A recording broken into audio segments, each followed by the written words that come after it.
2025 18ই October ছিল আমাদের জীবনের খুব স্পেশাল একটা দিন।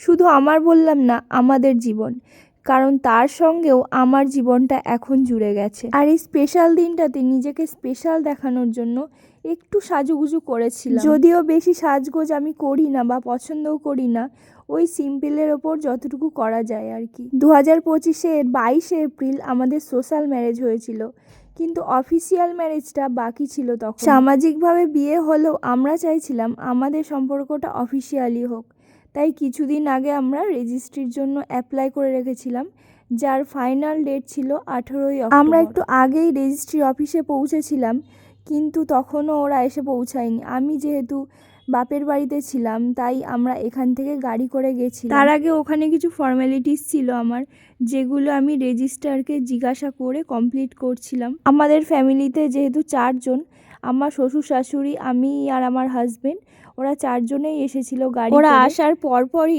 আমরা প্রসেসিংটা শুরু করে দিলাম, যতটা তাড়াতাড়ি করা যায়, শুভ কাজে আর দেরি কিসের। তবে সেকেন্ড টাইম মালা বদল করছিলাম আমরা। আমি ওকে বলেছিলাম যে রেজিস্ট্রির জন্য মালা আনতে, কিন্তু ও বলেছিল যে ও আনতে পারবে না।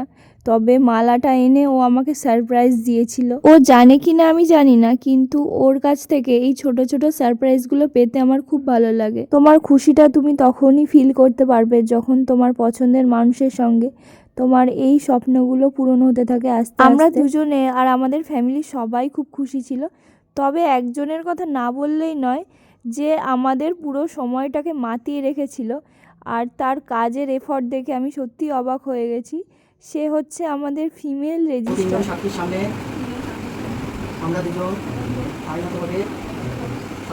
জানি ভালো কাজে একটু পেশেন্স থাকা দরকার, কিন্তু আমাদের রেজিস্ট্রার এতটা খুঁতখুঁতে ছিল, নিট অ্যান্ড ক্লিনভাবে সব কিছু সম্পূর্ণ করছিল। রেজিস্ট্রি অফিসের লোকেশানটা তোমাদের বলে দিই, এটা ছিল বাঁশদ্রোণীতে, দীপ্তিপালের রেজিস্ট্রি অফিস। তোমরা তো জানোই বাঁশদ্রোণীতে আছে হংসেশ্বরী মায়ের মন্দির।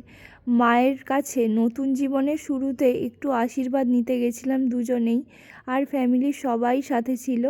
আজকের ভিডিওটা এই পর্যন্তই।